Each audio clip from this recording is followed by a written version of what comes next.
Slovensko sa možno stane malým daňovým rajom, aspoň pre tých, ktorí sa rozhodnú obchodovať na burze. Minister financií Peter Kažimír chce takýmto spôsobom prebudiť v Slovákoch investorského ducha.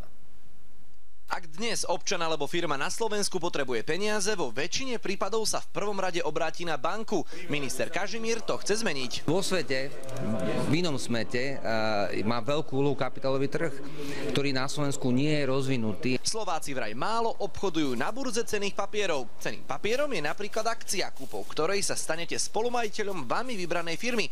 Ak sa spoločnosti darí, cena vašej akcie rastie.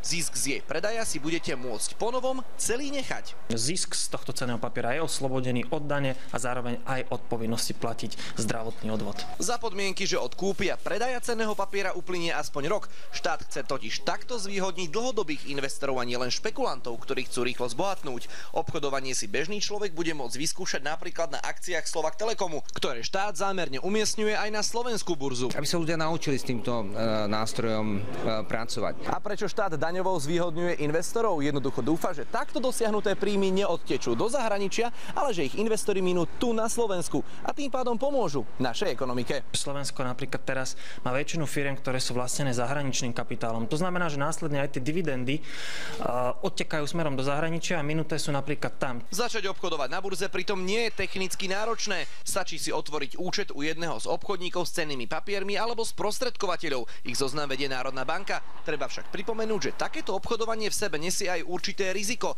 Ak všetko nepôjde podľa plánu, pokojne môžete prísť aj o všetky investované peniaze. Viktor Vince, televízia Markíza.